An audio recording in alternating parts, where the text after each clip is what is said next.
Hey everyone, welcome back. It is time for another wrestling review. We have the returning Putty Man here with us today. So we are talking about a big WWE event. Campo's got to sneeze or blow his nose or something like that. I think he's going to be changing that. There you go. Yeah. Wrong company. That hat's for the next video. What are we doing now? That's what I'm saying. Your New Japan hat is for the Oh, next yeah. video. I was like, wait, what, did I put on the wrong hat No, again? we are doing Crown Jewel. We are reviewing Crown Jewel from the Kingdom of Saudi Arabia. Putty, welcome back to the show. Campo, the man who reviews movies, TV shows. We have a Loki review and tomato sauce. We have a Loki review. We have a Ms. Marvel review. We have a State of MCU over on Putty's channel. I'll have links for all those down in the description box below. Normally, since I've been editing videos, I've only been doing it with Campo, so it's going to be funny to put all the info on this video this time. But we'll figure it out. But before we do, make sure you guys go to that little thumbs up, give it a thumbs up, give it a Seth Rollins-esque stomp on it, and give it a thumbs up. Like, comment, share, subscribe, help this channel grow. We are looking to put out more reviews for you next year. We're going to add CMLL to the list. Okay, Campo?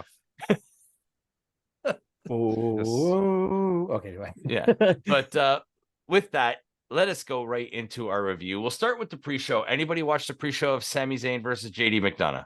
Yes, because I didn't know there was going to be a pre-show, and it just happened. I didn't know that. I thought it was just the stage thing, so I skipped that. I thought it was just all I think that's going to set up. It's all playing into War Games. This match I didn't see it, unfortunately. Is completely whatever, and it's very fast. Yeah, it was actually a pretty long. It was a 10-minute match, but I mean, I wasn't paying attention. Yeah, it was JD a McDonough. WWE pre-show match, which is weird because they haven't done a pre-show match in a very long time. I don't remember. I think the last pay-per-view had a pre-show match. No, the last time WWE had a pre-show match was Clash at the Castle. Well, see, this makes sense though, because when I watched it after it posted, and usually those pre-shows they'll cut them off and they'll go straight into the main show. So I was wondering why the pre-show was there, so I'll just skip it anyway. I didn't realize there was a match in between there, so unfortunately I didn't get to see that one. So I'll be in the background. Yeah, but no, it is what it is. It wasn't that great. Okay. It's setting up Sammy joining because it's going to set up a. Was it Judgment Day versus Seth Rollins and Uso and all them? Seth Rollins and friends. Yeah. It's going to be the War Games match. Yes. But yeah, it is what it is. So we'll go right into our main show. The opening match on this card was Seth freaking Rollins defending his World Heavyweight Championship against Drew McIntyre. So I don't know. This is hard because it's not going to make any sense what I'm saying.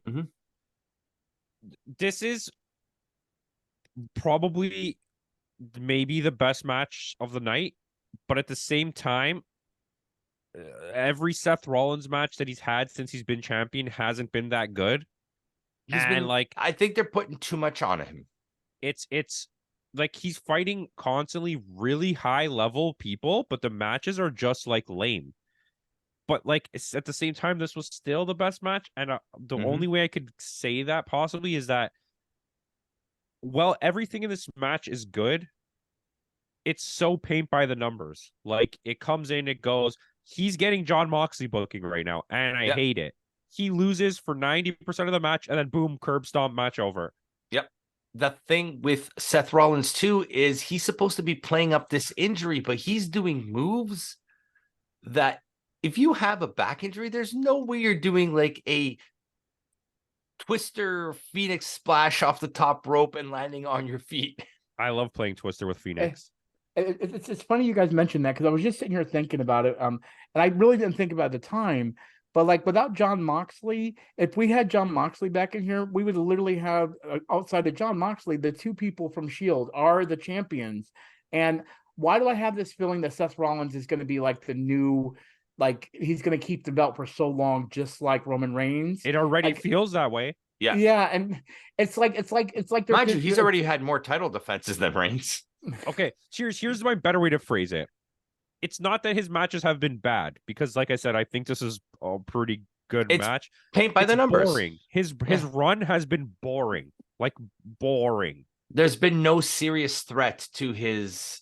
How happy were we when Seth Rollins won? Like crazy. And it's been nothing but a bore since he's won the title. How do you have 3 matches with Shinsuke and none of them are good? Yeah. And My I'll be honest with original thought on this to set something up in the long run was Cody was going to be winning this belt by the end of the night. Now, let me explain to you how I was going to get there. Drew beats Seth. Seth is angry, retaliates. Damian comes in, cashes in, beats Drew. Drew goes on to face Cody later in the night. Cody says, well, let's make this interesting. Let's make it for the belt. And Cody wins the belt. He meant Damian. Yes. Yes, because that's the most absolutely batshit crazy thing WWE would book, but also no, because that's too many titles changing hands in one night. But they haven't done that in so long. And the Attitude Era, I hate to harp on it because as good as it wasn't that good. But they used to do crazy shit like this all the time. But I feel like the women's title was kind of what they were doing with that. And they kind of already did it. Remember with the whole situation with what's her name winning it and everything? I feel like that was because again, I wasn't here for that thing, that but event, I did watch when Io Sky won the belt. Exactly. And I feel like that's kind of their way of doing that madness to that. And see, the thing is, like, I actually kind of enjoyed the last pay-per-view event and everything. I liked some of the matches and everything. I don't remember what I think I had told you my score before. I can't remember exactly what I said. But tell him what he said. Yeah, I'm sure you have it there and everything. I'll have it there. Your last pay-per-view that you scored. It was he gave us Fastlane, a 7-5. Yeah. Okay. So I actually enjoyed it and everything. And I that was one of those elements I kind of liked was I liked how that switched hands so much. It gave me that whole feeling of that where it was unpredictable. And unpredictable WWE was kind of a fun thing back in the day. There's a lot of things that we're going to go through that I'm kind of frustrated with because we have like one wrestler that I actually am a fan of, but I don't like the way they've been handling him since he's returned. And so my point to the whole thing is the Seth Rollins situation is that, you know, when we have these chants when it comes to music and he comes out, that whole, whoa, that's such a great thing. And he said, I'm going to be the champion that the people want. But like his gimmick was so good, but I feel like his gimmick was so good when he was fighting for that crown. And now that he's got that crown, the gimmick doesn't feel right to him. Is that Let's also add on top. Let's also add on top of that because that gimmick worked when Seth Rollins was a heel. Seth Rollins, they're trying to push as a face now because every title defense has been against the heel. And I mean that based on WWE logic, that has to be the math always. And it's but the thing about one of the pay-per-views because he did that Sami Zayn on Raw.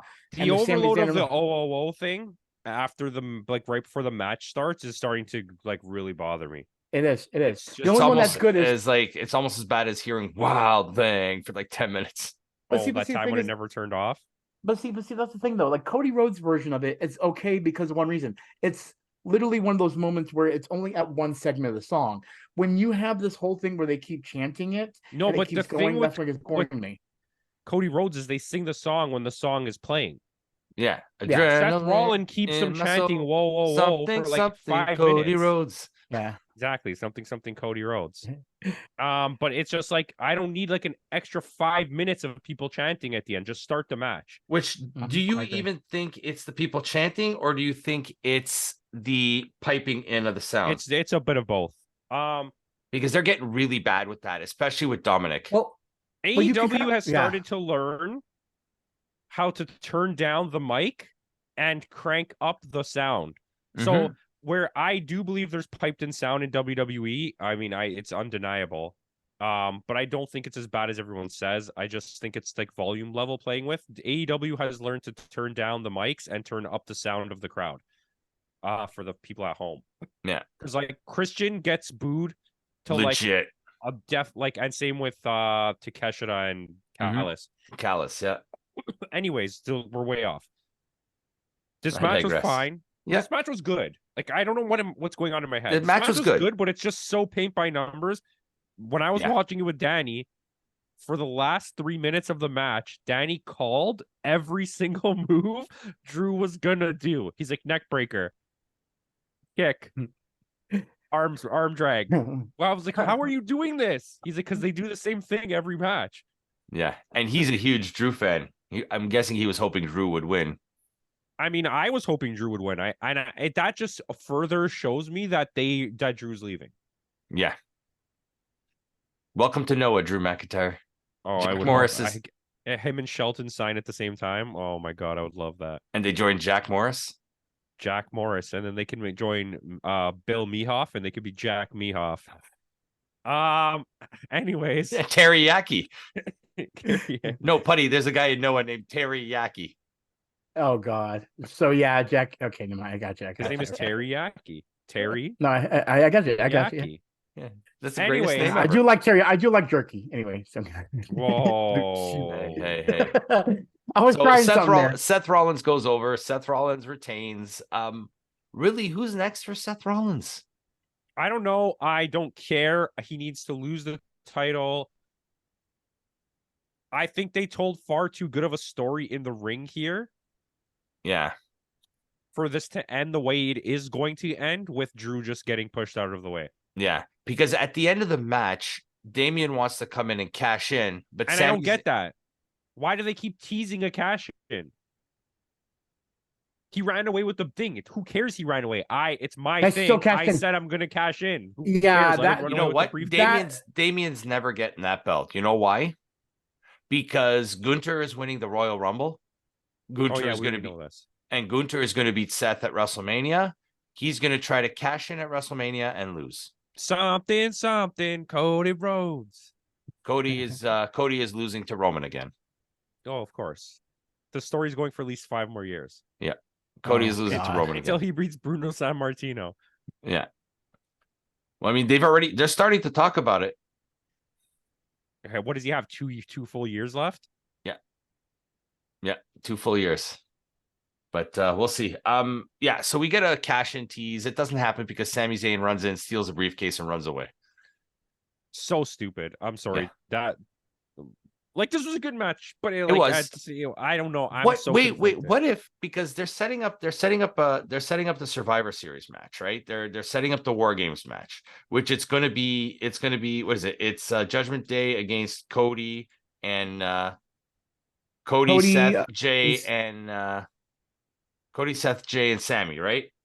Yeah. What if Damian cashes in at the end of that? Okay. Does Finn get mad at him? Yeah. Does he sing the Cody Rhodes song? Yes, he does. Something Cody Rhodes. But I don't know. That's just me. This is what I want. Kind of like the way Putty wants X-Men in the MCU. This is what I want in the WWE. We exist in the parallel universes. Our universe is fantasy booking wrestling, and Putty's is fantasy booking the X-Men. Yes, but hey, we start bringing it in, and it's a multiverse. And like multiverse. I said, hey. Well, wrestling is already starting. Wrestling is already starting the role multiverse. Go back and watch one of our last review videos where we talk about that, where all promotions are starting to intermingle with each other.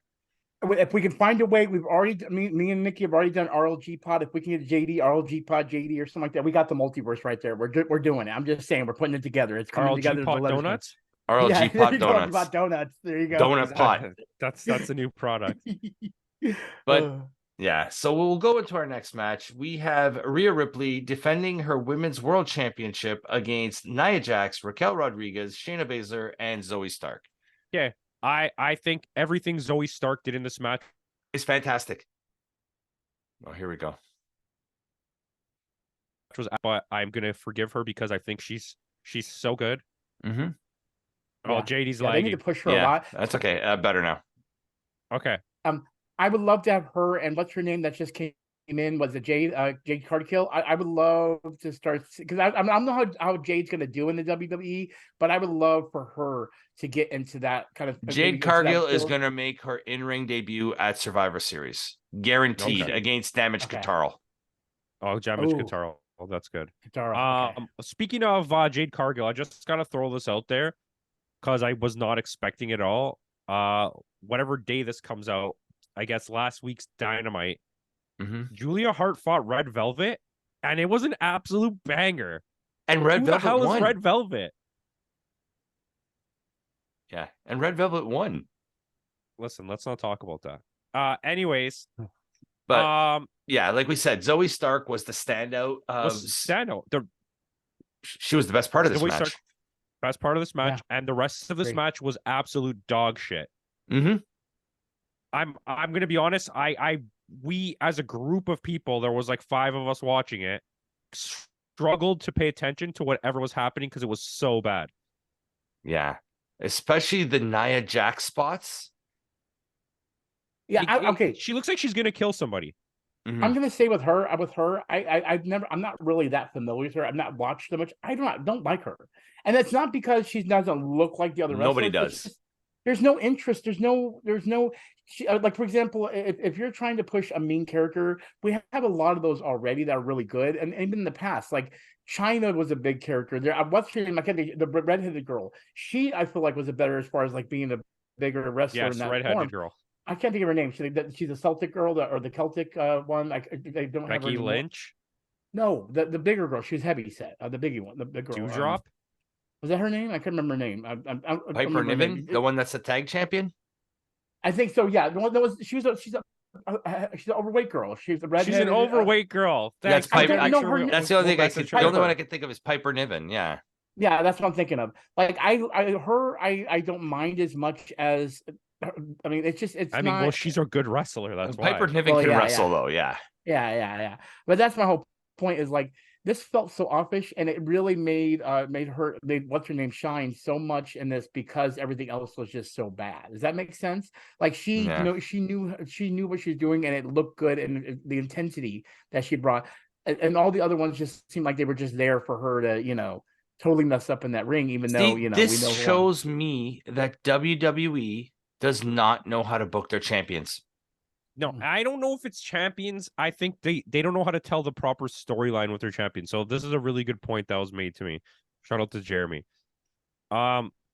Jeremy spoken. WWE books. So every other company books their title matches, like a boxing or a UFC, like a sport. It's about who wins the championship. Okay, WWE is about who wins the storyline. The championship is completely irrelevant. So like they're booking all of these stories instead of trying to book good matches, and then it makes you not care about the match because the only thing that matters is what happens at the end of the match, like we always say. But let's take a page out of Noah.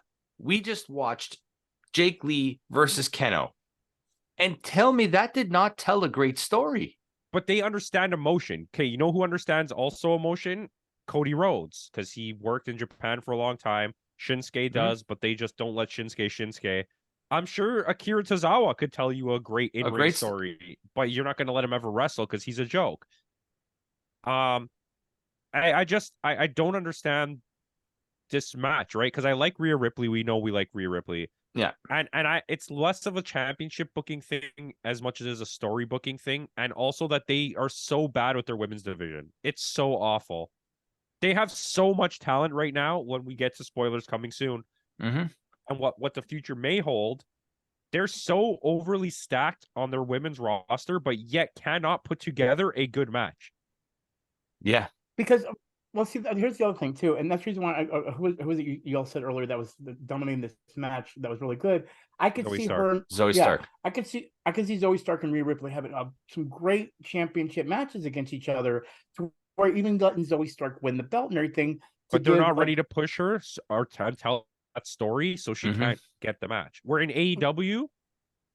Don't get me wrong, they're telling some shit stories. Yeah, but they would let the up-and-coming girl have a shot at the title to put on a good match rather than just having to attempt to tell a story it doesn't matter yet. Yeah. Well, like I said, the Rhea Ripley story, you can definitely tell what they're trying to do is the whole, she's in control of everything, but then we have people that are trying to destroy that whole storyline and say, you will follow a woman. It's like, Okay, get over yourself. That whole story is really kind of stupid because again, I kind of like it, but at the same time, it's trying to push this whole thing like it's supposed to splitting this whole male female thing between each other, and it's like, why are you pushing this? Because I get the mommy story. That's all Mysterio, Mysterio's thing. Yeah. So okay, cool, but like now you're trying to push this whole agenda with the other two and make them split up with Damien and all that, and it's like, I like her, but why are you trying to push this agenda making her a leader? Just let things flow and go the way they are, because they've been kind of enjoyable, but you're pushing this whole Rhea Ripley's in control of you, and I'm like, shut up. Like, I'm just being honest with you. Like, in control of you. Yeah. Like I get it. I think Judgment Day has as much as I like what Judgment Day is doing, there's a danger that they're becoming Bloodline 2.0. It is. That's exactly what's it is, and it bothers me because you're not only are you still telling the Bloodline cape. The Bloodline can exist without you continuing to tell that Bloodline storyline. They can move on. The Bullet Club doesn't always need to continue the exact storyline that they're telling right now. And tune into tomorrow's review where we explain that to you. Factual. But the problem that I have now on top of that, you're continuing to tell the Bloodline story the exact same way you already were and have not changed to a new direction yet. And then you're telling the Judgment Day storyline exactly the same way you told the Bloodline storyline. Just after you've just finished it. It's not even done. It's still going. And you're telling the same storyline. It's a weird thing where they have to have some kind of drama and some kind of like a faction. And it's like, can't we just have factions to be factions and have fun with it? Exactly. Like, and you notice this, factions in WWE are only heel. Like, look, like face factions. LWO, we just had a situation with on LWO. They're a face faction. I guess, but not really. Are they still a faction? Well, I mean, it's starting to crumble over. We'll get to that a little later. We'll get to that. But like, look at Japan. Everyone's in a faction. Like every promotion is built on factions. Face ones, heel ones, tweeners like LIJ. Yeah. But Rhea Ripley, back to the match. Rhea Ripley does go over. Of course. She did that Riptide. What did she do it on? She did it on. She picked up. Was it Raquel Rodriguez? And then she did the Riptide. She picked up Zoe Stark, did the Riptide from the top rope on top of Shayna Baszler, who was being pinned by Raquel Rodriguez, and then she ended up pinning. Which I'm gonna admit, I kind of like that. I thought it was cool to have something like I that. never said there's not good spots in this match, but I just think as a complete package, this was. I agree. A good match. Yeah, I just still like that ending. It was a nice ending, I'd say. Yeah. Yeah. But and Rhea Ripley retained. So with that, we are going to go into our next match. We are going to go John Cena versus Solo Sikoa. Okay. And what are you going to say? Go ahead, Putty. I want to jump into this because here's my thing, and this is going to go into the whole storyline. This whole John Cena. Okay, see, the thing is, I actually kind of liked the whole John Cena GOAT thing. I really was into it. But this whole thing where he's like, I'm going to retire. I can't do it anymore. It's like, dude, you're, and they're like, we still love you, that kind of thing. This is getting old in my eyes, to be honest with you. Like, I was excited to see John Cena come back, and I thought they were going to have fun with it. And the fun they're having with it is not fun at all. This is actually kind of upsetting, and I feel like it's actually ruining John Cena as a character altogether. I don't feel like I love John Cena like I used to. And I mean, even with all his career out there, I'm like, yes. Him? I'm talking. Even though you can't see him. Yeah, well, I try seeing him all the time, but is he the one who gave Dan Aykroyd the ghost blowjob? Well, you know what? Yeah, probably. Yeah. I mean, okay, I'll say this: I like Peacemaker when he plays that character in wrestling, and so anyway. But my point to the whole thing is, this match felt so pushed. Like there was no fun in this match. And it's not this match. Okay, I'll explain it to you as someone who watches too much wrestling for a normal human being. This match was a putover match designed for one reason: Solo for John Sikoa. Cena to lose to Solo Sikoa. It just unfortunately wasn't a great match. It felt forced. We saw him come back basically to just help put over LA Knight. Which I'm so upset we're not getting that John Cena LA Knight tag team run that we were teased. I thought we were going to get that too. Did they win the titles? No, they never did. They never even fought for it yet. Yeah, they should have did that. That would have been smart. But see, the thing is, I don't know if there's any updates to, you know, the after the event, because I've been trying to find it online. And is there any outcome? Like, has Cena even said anything? Like, what's the deal after this? I mean, the writer's strike is done. Wait. Cena's done. So that's pretty much why they started pushing this. And that kind of just sucks, because now, and this is just as a fanboy of the storylines, like you guys always know, I love my story-driven things. John Cena's storylines in the past, I really did like. I like his supportive, like, you know, don't give up attitude, and I liked when he was always supportive and cherries, like pushing that whole thing in his storyline, even in the ring. And then also talking about, you know, the stuff he did with The Rock and saying you're a movie star and he became it. There's a great plot line right there they could have used as far as the movie star thing. But then they just go make him like, I can't do this anymore. And it's like, you're still a big guy. How they book. Yeah. It's just, it makes me mad that you ruined, like, I'm so glad The Rock didn't return now, even though we had that one moment with John Cena and The Rock, but I'm so glad he didn't return, because I feel like they would have done the same thing with him.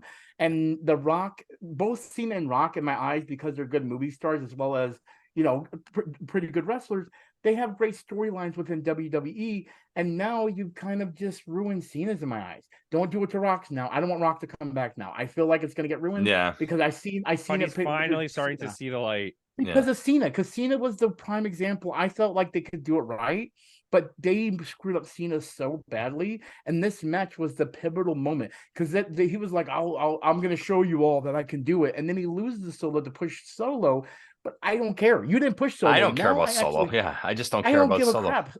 I never cared about Solo, and now I don't even care even more about him. And the only thing I care more is you go be the little lackey for Roman Reigns and maybe screw his thing up, and maybe that's the Solo only thing I like. Sikoa is gonna end up being just like the way Umaga was. They push him as this big monster heel, and then he'll lose the main match and then get relegated back to the mid card. Whatever. This was such a sad match in my eyes, and I was so disappointed because I was so excited to have Cena come back and do some more stuff. But this whole, I can't do it no more. You're literally being called the GOAT, and then you use that term. It's just you train wrecked this so badly, WWE. And I don't want this to ever happen again. The kind of goat that John Cena is like a literal goat on the side of a mountain eating grass. He's the GOAT from Thor: Love and Thunder. Well, yeah, I wouldn't even mind that if they actually pushed it in a proper way. But there's no reason to call him that in the first place when you're doing storylines I'm so like lost this. on what the hell Putty's talking about. Can somebody explain this to me? I think he's disappointed at the poor booking and that the fact that John Cena's storyline is going nowhere. Yeah, I mean, and nobody cares about Solo Sikoa. Yeah, the whole thing was just a mess. Did not. There's no reason for this to be there. They could have done something else there. There's a lot of other wrestlers that could have filled in that spot and made it better. This match should have not existed at all. Okay, so in case you haven't realized, Solo Sikoa does win. He gives like 16 spikes to John Cena. He's just like, I don't know. And the thing is, too, the Samoan spike is not even that believable of a move.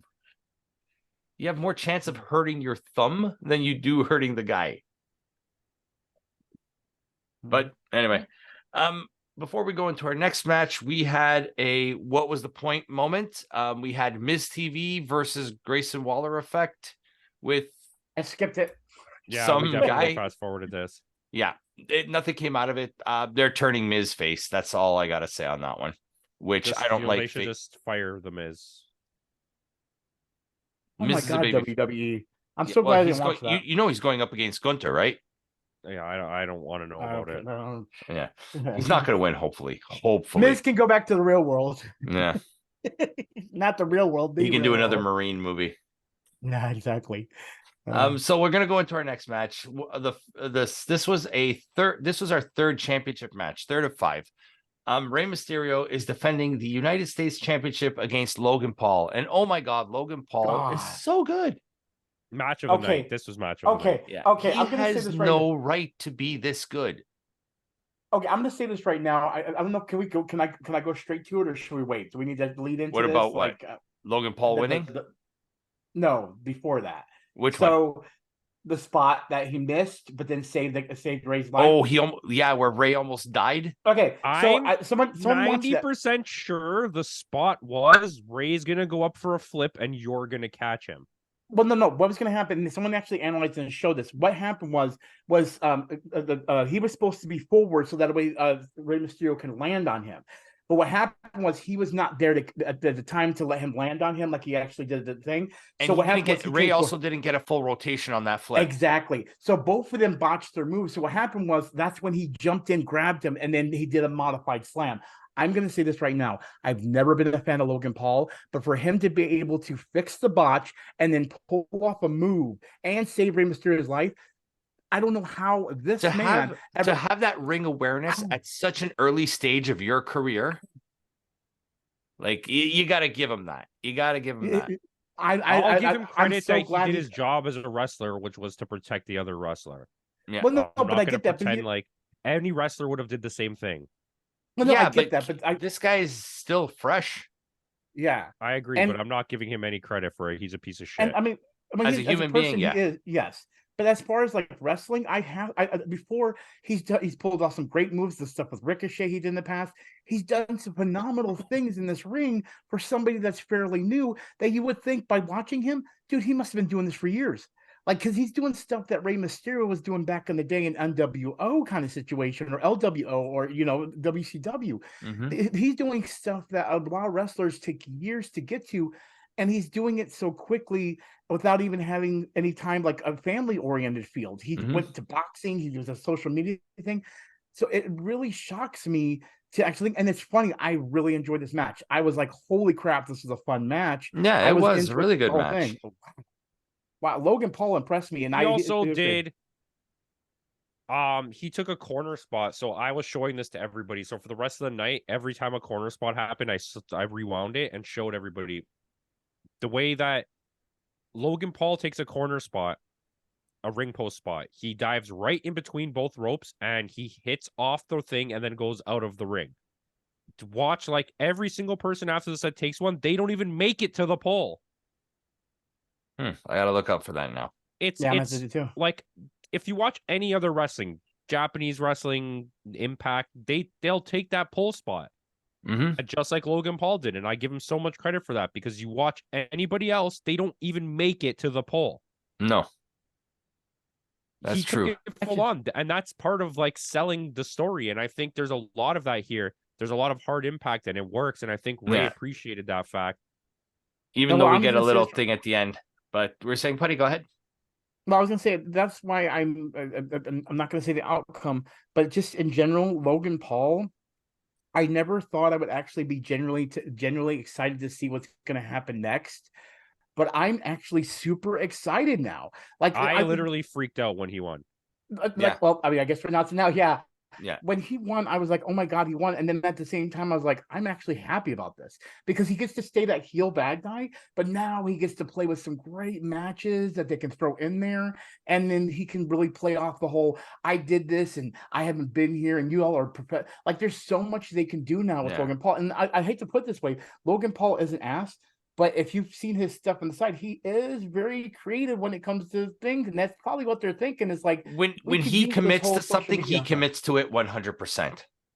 And my camera's doing it again, but I'm excited to see what this is. This is probably the one. The way it ended, which is also implications to other storylines too. The way it ended was Logan Paul is going to take the brass knuckles to knock out Rey Mysterio. The brass knuckles fall on the floor. The LWO get involved. Who else was out there with Logan Paul? Was it what's his nuts? I forgot his name there. Jimmy Dean. It's one of his friends. Yeah, Jimmy Dean sausages. But so what ended up happening was Santos Escobar ends up grabbing the brass knucks, but he leaves them on the ring. And that's what I said right there. I was like, why would you do that? Like you're literally handing Logan Paul the brass knuckles. So while the ref was distracted, Logan Paul grabs the brass knuckles, knocks out Ray. And that's it's funny. It's funny that happened too, because you know what ruined it for me actually? The brass knuckles after they hit Impact and he won. I was like, oh, I love this. But then in the corner when he's talking to Ray and saying, hey, like he's like not really giving respect, but more like, he said you're a legend. You're a legend. Yeah, He you're a said to legend. him. Yeah. But then he's like, you cheated. I'm like, at that point, I was like, I feel like I lost a little bit there because it's brass knuckles. Ray should have been knocked out and stayed like knocked out Yeah. for that whole storyline. But Ray's like, you you know what you did. You know what you did. Yeah, exactly. So, but you know what? That's fine because you know what happens now. Ray can go ahead and work with the LWO because the whole situation with Carlitos happened. So he can go do all that, and now we have a new situation going on with Logan Paul. And this is actually the one championship reign. I'm actually excited to see what's going to happen. I'm really excited to see what's going to happen with Logan Paul. And every time I hear a match that's going to be with that belt, I'm excited. Yeah. There you go. I just put it out there. Just to say anyway. But I'm just put it out there. Yeah. Capo looks like he wants to say something. No, I'm good. Okay. So we'll move on to the next match. We have Io Sky defending the WWE Women's Championship against Bianca Belair yet again. The best Bianca Belair match we've seen in a long time. Yeah. She looked on point. Like very on point. And Io Sky is always on point. One of the better matches of the night. One of the better women's matches in WWE I've seen in a long time. I mean, Lyra Valkyria versus Becky Lynch was pretty good. Becky Lynch versus Trish Stratus was solid. Becky Tiffany Lynch versus Stratton was good too. Yeah, that was good. Becky Lynch is on a hot streak right now.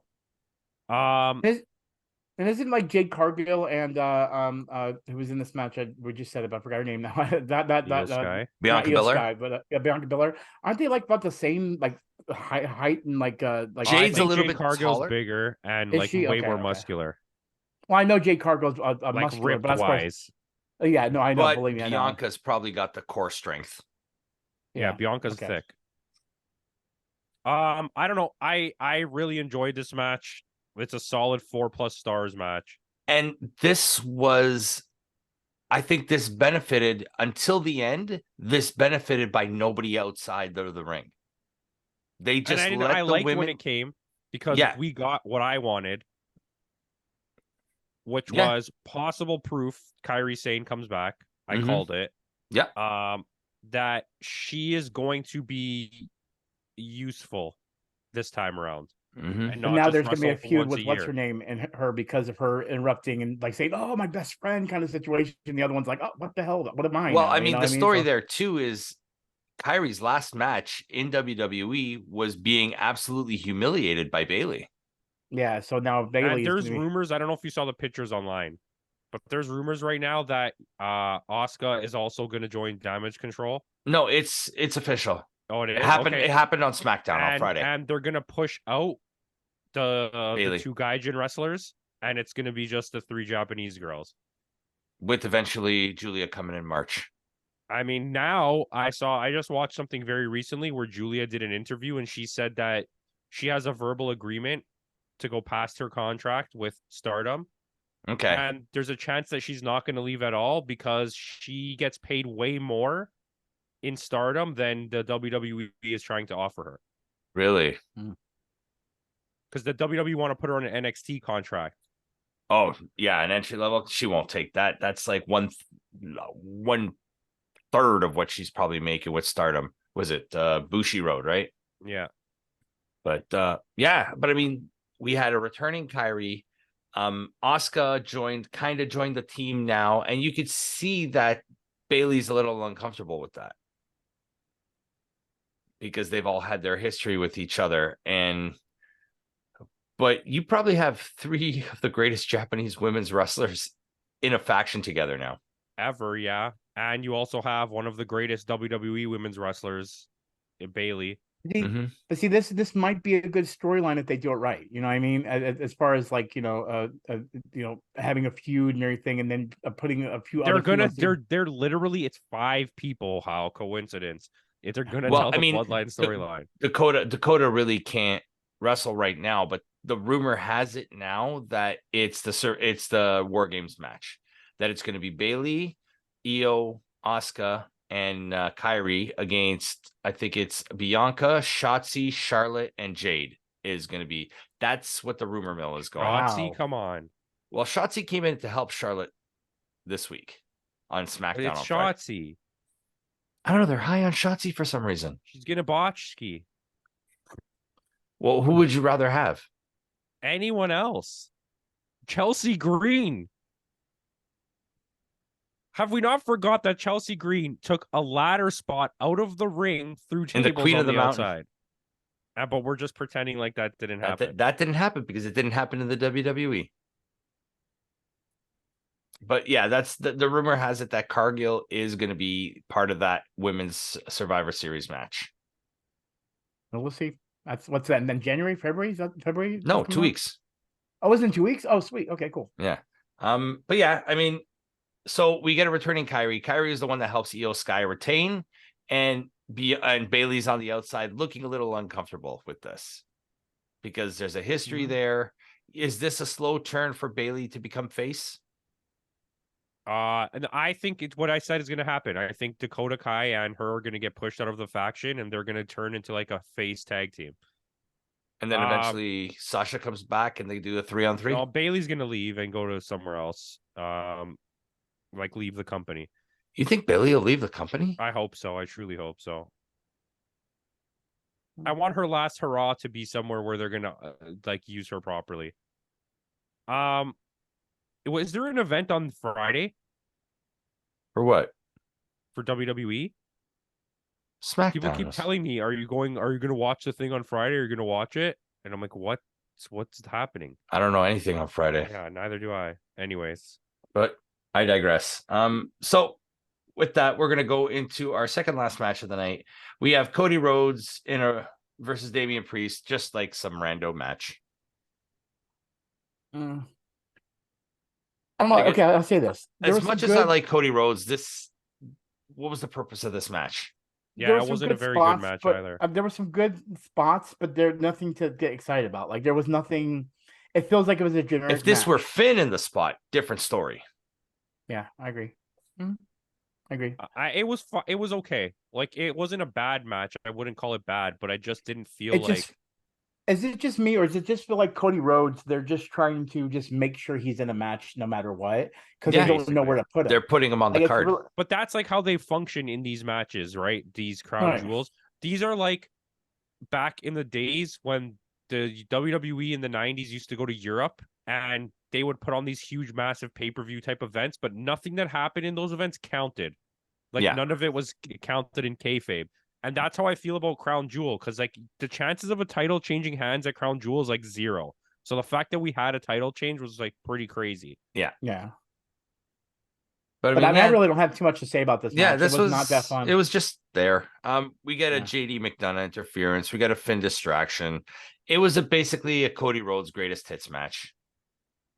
Is what it was. Make the crowd happy before being disappointed for the next match. So Cody goes over. We knew that was going to happen. Jimmy Uso interferes, or no, Jay comes in. Jay Uso comes in and helps out Cody, which also sets up what's going to happen later with Jay and Cody and Sammy and all that. Yeah. So we'll go right to the main event. We have Roman Reigns defending the undisputed WWE Universal Championship against your boy, LA Knight. Yeah. Okay, so and the easiest way to say this possible, knowing already going into this that there was 0% chance of LA Knight winning already, but then the fact that it's a crown jewel and you know the title's not changing hands on top of the 0%, we're in like a negative 10% chance, which gives you 33 and a third chance of winning, which gives me 66.6% chance of winning. So you take my 60 angle, okay? Who knows? Well, here's the thing. I want to jump here and say this. Here's the thing. When I went into this match, well, before the show started, I started this show saying that he's not going to win. And the reason is because, just like you said, I feel like if they are going to move the belt over and actually give it to LA Knight, it's going to be at WrestleMania. It's going to be something to that. Well, it would be at Survivor Series at least. It's not going to be exactly. Roman Reigns does not have a match scheduled until Mania. That's what I'm saying. So, but that's what my point is. It would be at one of the big ones. It's not going to be. Here's the thing. But here's where I want to say this. When the title change happened with Logan Paul, I actually at first said, okay, maybe I'll actually get my wish here for only one reason. LA Knight, the streak he's on, everyone is hyped on him. This is like old Rock, Stone Cold like hype. Like he's on that burning trail that everyone loves him, and even people that don't love him are sitting there going, yeah, like everyone's doing it. It's just because it's such a fun thing, and when you're doing something that catchy, it really picks up steam. So I figured maybe this might be an opportunity. But then as the match started, you know how you just get that feeling, and that's exactly what it was. And what it was the way they faced off each other. I was like, okay, they're gonna drag this. This is gonna be dragged on, and I feel like this is how I, because again, I guess we can just go ahead and say it because it would have been a big deal if things changed. But like, I have a feeling that now what's going to happen is there's going to be more of the bloodline situation. But what's going to happen is I think Roman Reigns may actually lose it to LA Knight at WrestleMania, hopefully. But that might be just me dreaming. I'm just going to be honest with you. I don't think he's losing it anytime soon. You think it's still going to keep going? Oh yeah. Like, oh yeah. God. Like, at least give it to LA Knight. He's the only one that would be fun with it. Like, I feel like fans would actually be happy with that choice. I know, so but why are they wanting him? You can't. The only plausible person who can beat Roman right now is Cody. There is nobody on that roster that's plausible enough to beat Roman. So why? Is it based on strength, or just like, what would you say the reason is? The reason being is the star power behind it. Yes, but I LA get Knight it. Yeah. Right, but he's just the flavor of the week. Do you really want to end, quote unquote, Roman's epic run with a guy who's going to be a transitional champion because he's on a bit of a hot streak right now? Well, do you think that it's just going to stay in a hot streak, or do you think he can keep momentum? I think he can keep the momentum for now, but I think they're going to give him more of a mid-tier title. I think maybe he may have a feud with Logan Paul. Ooh, and I would actually enjoy that. Would be actually a fun ride too.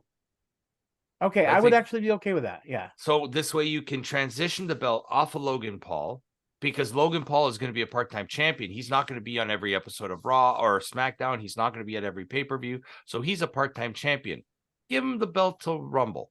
Let LA Knight win the belt at Rumble. By the time LA Knight wins the belt at Rumble from Logan Paul, you finished off the Ray and Santos storyline and have Santos go on a run against LA Knight. And I mean, could this push also? Because if LA Knight does keep up this momentum, then I guess that could push him later on to actually have an opportunity. Because he said he does want to have that belt, but like if LA Knight runs this and stays hot like Stone Cold and The Rock did, because I'm using those as beneficial because he is a mixture of both, and I feel like that's the reason why he's doing so well. And he's just so fun to watch. He's such an entertaining character, just in general. And so it's nice to be able to see him get some reward in that situation. But I mean, I can see why Cody Rhodes, but for some reason, what's weird about Cody Rhodes now in my eyes is that because they haven't pushed it early enough, that I'm not really cheering for him to take it from Roman Reigns anymore. Okay, like, what's there's going to nobody happen else is I LA want Knight is but going to LA go into a feud with Logan Paul. He's going to win the U.S. title. He's going to go on a massive run with that. A Gunther-esque run. Yeah, it's right now. What your issue is that LA Knight is not crisp in the ring. He looks like a 40-year-old man. Yeah, which he is. He wrestles, but he doesn't wrestle like he doesn't wrestle at the caliber of a Chris Jericho, nor has he ever. So when you're watching 40-year-old LA Knight wrestle, it just feels like 40-year-old LA Knight wrestling, right? And then Roman Reigns doesn't add anything to it because Roman Reigns cannot carry a match. So it was kind of just like a back and forth of slop. Let's just the one thing I was happy about this match was the fact that we didn't get that 10-minute Roman Reigns walking around the ring. It went right into the match. It wasn't like a bad match, but it just suffered from there being two guys who can't carry a match wrestling each other. Yeah. Well, here's my thing, and this is where things are so messy, is LA Knight, as far as a personality, is amazing. Okay. And for him, I feel like because of that, he could really take in a really shining, entertaining wise outside of wrestling. I mean, the wrestling they can always get somebody that's really good in there to make him look good. You know what I mean?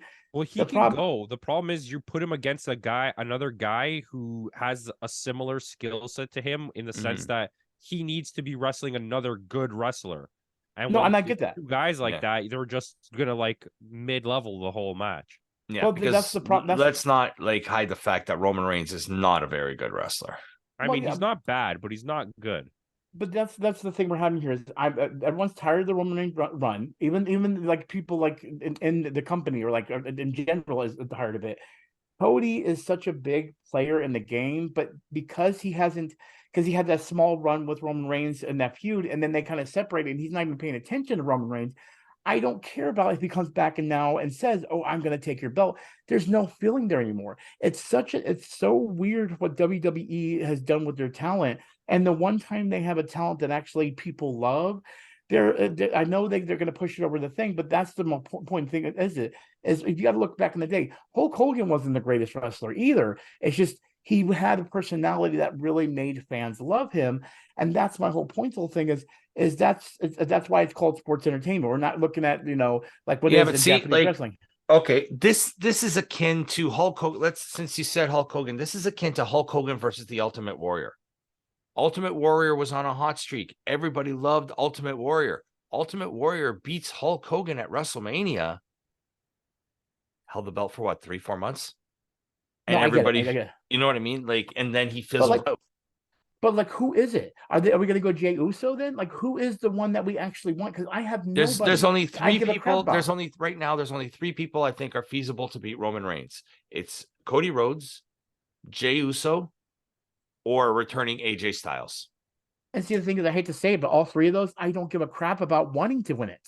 That's the sad part. How do you not give a crap? The only one in storyline that makes sense is Cody Rhodes.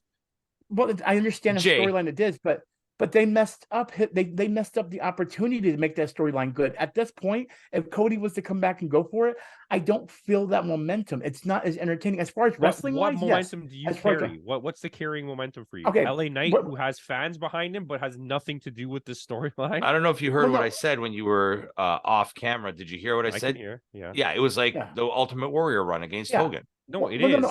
And see, I'm not trying to just say I want LA Knight to win. I'm using LA Knight as probably like an example because he's so hot right now. Cody Rhodes is hot too, but the problem is Cody Rhodes is much hotter. Cody Rhodes is the highest selling person they have. The highest selling merch. But the problem is they've done so bad with selling Cody Rhodes as far as like with matches when it comes to like who he against. He was so perfect for Roman Reigns at that point that they had the opportunity to actually make it to where he could win the belt, and it would have been a great run for Cody. Listen to what I'm saying. Okay, listen. Stop thinking about what you're going to say next. Cody Rhodes is hot. Okay, LA Knight is hot. Cody Rhodes was part of the storyline. I get it. You're saying it fizzled out, but technically he's still part of the whole ongoing story that's happening. LA Knight is not part of any of it. So if your reasoning is that he's not part of the storyline anymore, he's never been part of the storyline. No, I get that. I get that. But what I'm saying is like Cody's a good wrestler. He's entertaining, but I don't care about his rivalry or anything with him and Roman Reigns anymore. Like the problem, and that's fair. I'm okay with that. But if at the same time nobody cares about LA Knight and Roman Reigns because there is no storyline. But that's what I'm trying to get back to where I'm saying right now.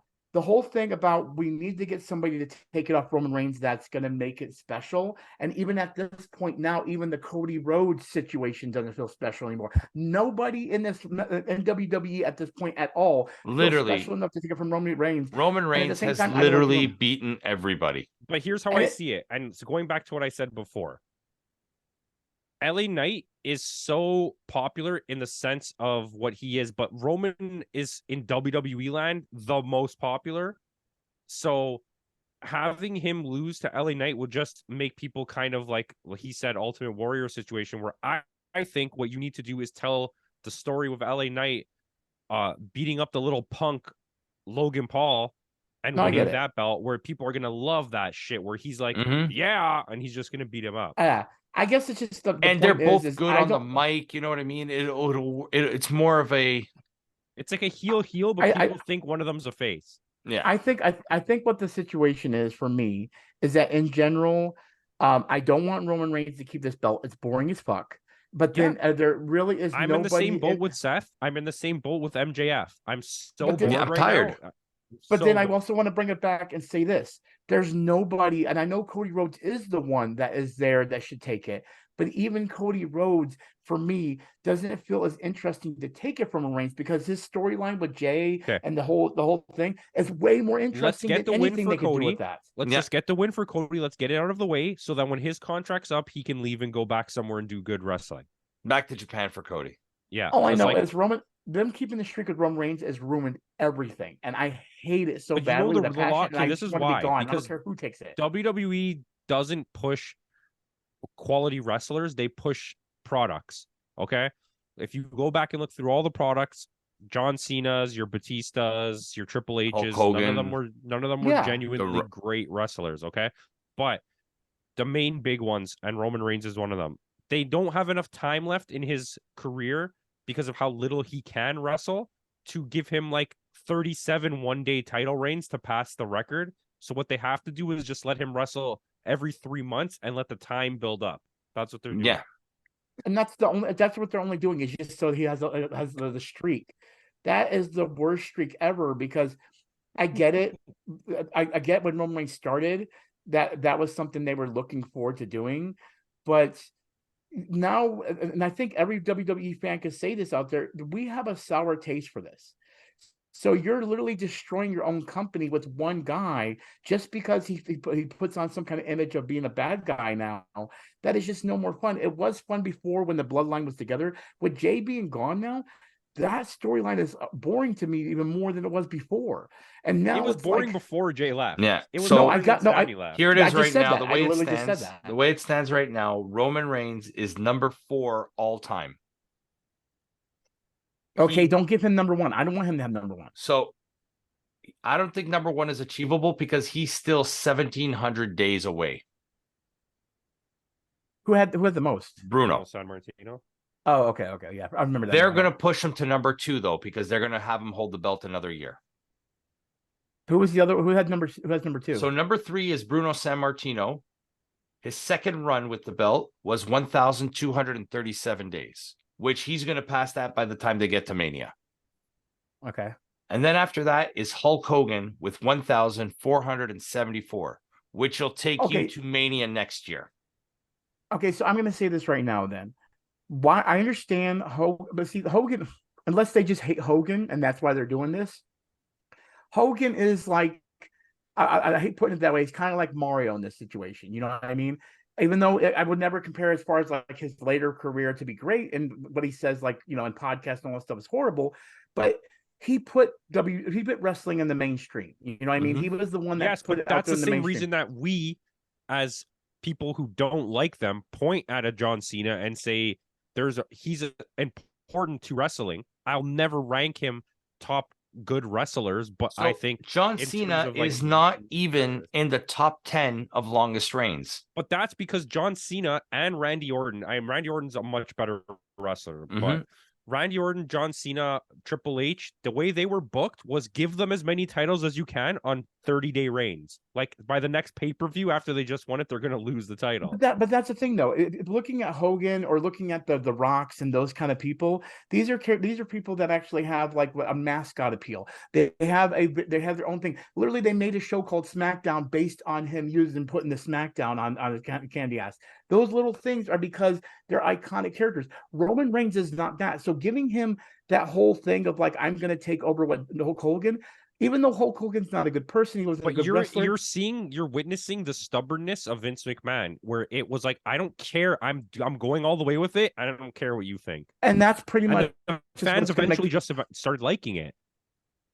Well, some people didn't. Listen, it's fine, man. I hate it. There's a different market between watching a WWE and then people who watch all wrestling. It's 2 different markets, and I understand it, and I'm not here to throw people under the bus. You can like whatever you want, but that's I mean, like, for example, like someone like Ric Flair is a prime example of someone that should have a streak like that, because he's a good wrestler. He has great personality. Like he could hold on a mascot appeal and also wrestle in the ring, but he never got that streak in that situation. It's just so weird to see someone like Roman Reigns that just because he looks menacing and big and like, you know what I mean? And that there's that whole bloodline with where they're connects even to The Rock in some way. But again, there's another person. The Rock could have been someone that had that. It's so weird that The Rock neither received the amount of time push nor the amount of titles push. Yeah. No. And it's like, but The Rock is also a 10-time champion. 10 times, really? I believe The Rock has won the belt 10 times. I thought it was like 6 times. No, I think it's 10. Well, either way, I this is all Vince. Vince doesn't realize he's ruining his own. The Rock has won 10 times. He's won the WWE Championship 8 times, and technically he's won the WCW World Champion when they unified it twice. So he's 10 title Listen, rings. we've digressed very far. And I think we need to So undigress let's just right say the match ended in a typical Roman Reigns ref distraction. Jey Uso comes in, interferes in the match. The typical Roman Reigns match. And Roman Reigns retains. He wins, but he doesn't technically win because he only wins because. But this is how every Roman Reigns title defense has ended. No, and it's so freaking boring, and it's like it's now predictable, and it's like I knew it, and I was hoping this would be the first time it changed, just because again I do like the streak he's on. I understand why. I totally agree with you guys. I understand why LA Knight shouldn't win it. I'm totally agree with you guys. It's not LA Knight, it's Roman Reigns. I'm just putting it out there. I'm tired of Roman Reigns. I figured LA Knight was a lot more fun right now in my eyes than Cody Rhodes. That's kind of why I wanted it. I was hoping for it once I saw the Logan Paul change.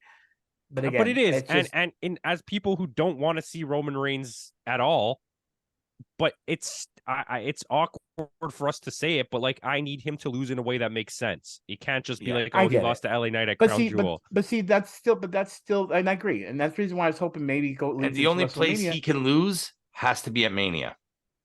I agree, and it has to be a Mania. But I even right now, I just feel like we need something more special in general, because even if we lead to Cody Rhodes, the storyline does not feel special enough for it to lose. Cody Rhodes, yeah, I know, but yeah, we're gonna call it Cody Rhodes. But even with Cody Rhodes, because of the way they've handled his storyline so far, even though he's a great wrestler and his storyline is great as far as just himself, the way he's laid with Jey Uso and all that, it's not as interesting as it could have been, and I don't feel like there's anything to lead into. They're gonna have to wow me with a storyline to get Cody to take this belt, and I hope they do, but I don't know what they're gonna do. So, whatever. That's just how I feel. Well, yeah. Okay, so what would you guys rate this show? I don't know. God, when do y'all pick a number? I can't really. This one's hard because here's the thing. The one good match I like, well, I guess we'll wait till we'll get to that after we say our numbers. Is like there. I feel like there were more matches in Fastlane that were better, maybe. But then there was some. What did I rate Fastlane? Let's just. I don't have time for Putty's explanation. That's what. Fastlane, you rated it a 7. This was a 7.3. Yeah, see, I'm kind of going for. I went slightly lower. I went a 7 too. It was fine. It's a mid. Yeah, it was. There was one match on this I would consider bad because I don't like what the turnout of the LA Knight match was, but I don't think the match was like poo poo. Horrible. Yeah. It's one of the better Roman Reigns matches I've actually seen in a while. So, Putty, what did you say? 7-2 as well? Yeah. Okay. And I'm gonna be honest with you, that Logan Paul was probably my favorite match. I think we're in agreement with that. That Logan Paul match was the best match of the show. He did win Rookie of the Year, so yeah. I can't wait to see what he's gonna do with that belt, and I hope. I mean, do we know? Is he going in defense now?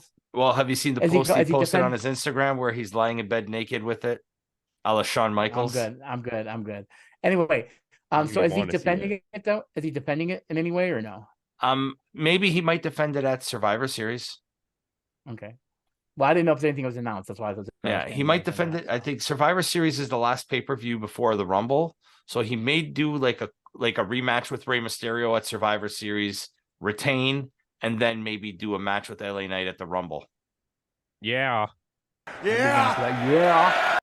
So with that out of the way, guys, thanks again for joining us. Tune in later this week. Campo and I will be doing our review of New Japan's Power Struggle, which features the finale of the Best of the Super Junior Tag Tournament. And we will not have pants on.